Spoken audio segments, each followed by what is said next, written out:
Hello everyone and welcome to another exciting episode of Fugitive Hunt, brought to you by the Brevard County Sheriff's Office. I'm your host, Sheriff Wayne Ivey, and as always with me is Sergeant Jason Drinkwater of our Fugitive Unit. Jason, you guys have been knocking it out of the park lately, man. You guys have been capturing all of our fugitives. In fact, we're going to talk a little bit about a couple of them you captured from the last one. Let's talk real quick about Tournament Tuesday. We started that on our Facebook page. Of course, it's been picked up by a number of the media outlets, and you and your team are having some fun with it and some success. Yeah, we are. It's been real successful. The public's definitely been helping us out a lot with it, giving us little tips of areas they might be in and associates that they're with. Excellent. If you're not familiar with Tournament Tuesday, every Tuesday on our Facebook page, Brevard County Sheriff Official, also Sheriff Wayne Ivey, we post up Tournament Tuesday. We ask for our public's assistance in helping us capture our fugitive of the week, if you will. It's really neat. As soon as we put it up, we start getting tips and people sharing information, sharing the photo with others. So make sure if you're following us on Facebook, you keep track of that, and let us know if you know where one of our fugitives is hiding, where they're going to be at, any of those things. Also, we'll go ahead and put in, you can also share information through CRIMELINE, and that is at 1-800-423-TIPS. You can call any one of our precincts and share information, or you can call our Fugitive Unit directly at 321, Jason? 633-1227. All right, so Facebook, CRIMELINE, calling our Fugitive Unit directly, any of those. You can also download our new smartphone app. You can app search it at Brevard County Sheriff, and it's a great tool. It not only gives you the ability to submit a tip using a photograph, but you can also share all sorts of information with us, and we're sharing information with you. You get to see all the sex offenders that are in the area, know exactly where they're located at, so you can help keep you and your family safe. Mug shots, direct connection to our Facebook page, or BrevardSheriffTV.com, which is the parent station for this presentation. You can also just keep track with everything we're doing. So a lot of different ways to contact us, and let's get started. Let's jump into our last episode was in November, and at that time we talked about Willie Jerome Kent.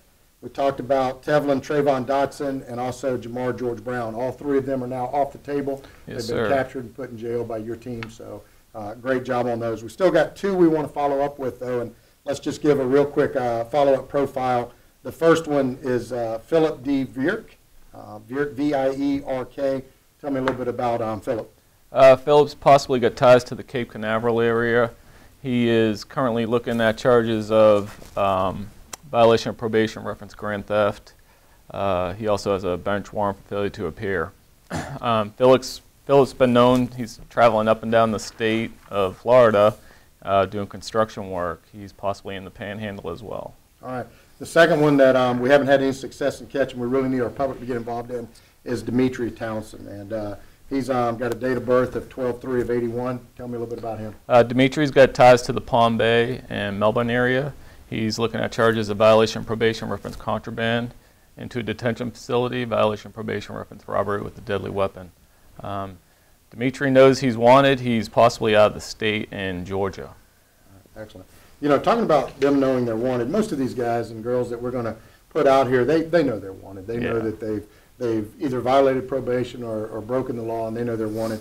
But I find it really neat when we put a fugitive up on Facebook, especially in the Tournament Tuesday, where they tell us they knew they were wanted. They saw their profile on Tournament Tuesday or on one of the fugitive things we do. And actually, some of them have communicated with us on Facebook. So if you're a fugitive and you know you're wanted, save us the time of having to come get you, because we're going to come get you. Your friends are going to tell on you, your family's going to tell on you, but sooner or later you're going to end up at our jail. So save us the time, come turn yourself in, contact our Fugitive Unit. You can reach out for us on Facebook too. You can send us a personal message and say, hey, I'd like to arrange to turn myself in. It's a much easier process. It certainly speaks well for you and your character that you're willing to turn yourself in. So don't hesitate to do that. Get this behind you, bring closure to it, and that way you can move on in your life and start getting your life on track. So, all right, Jason, target number one that we're looking for, Rasad Guinness. All right, Rasad Guinness, he's a white male. Date of birth is 9/8/60. He's approximately 5'6", 165 pounds. Rasad is wanted for a bench warrant, reference failure to appear for aggravated battery. He has ties to Titusville, and he possibly has fled the country to Trinidad. All right, I see on here he's got a history of violence, domestic violence included in that. No bond. As always, what we really ask for is if you know the whereabouts of one of our targets, let us know. You know, do everything you can to to know that person's whereabouts, but let our team go in and do what they do so well. Our team does a great job at that. I got a chance to ride with you guys the other day and sit on surveillance for a while, and unfortunately we didn't grab anybody while I was there. I was wanting to try my handcuffs, make sure they still work, but you guys do such great work for us. All right, target number 2, Charles LeBlanc. Charles LeBlanc, black male, 6'13" of 86, approximately 5'6", 160 pounds. Charles has ties to Titusville and also Cocoa. He has numerous violation of probation warrants reference to armed burglary of a dwelling and also dealing in stolen property. He has a history armed burglary, resisting arrest, grand theft, and burglary and possession of marijuana. Okay.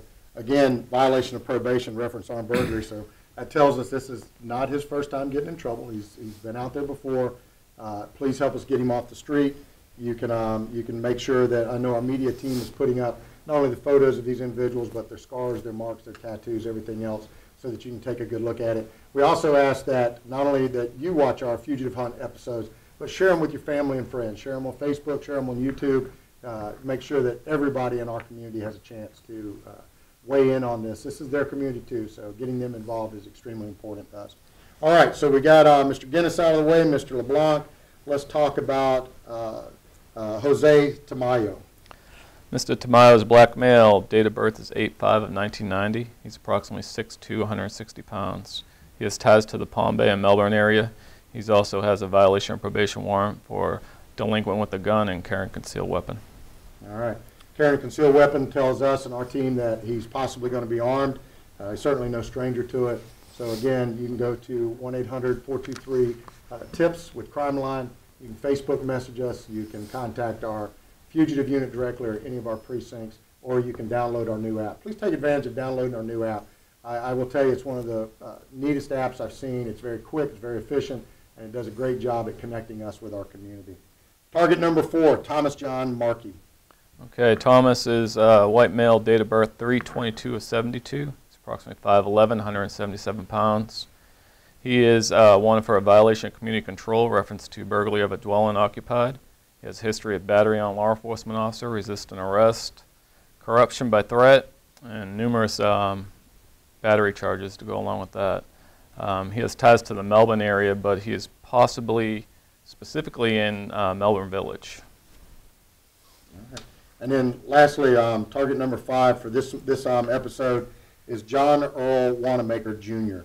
And looks like he's got a violation of probation, reference on felony battery with a no bond status. Where can we find him at? He should be down in South Palm Bay.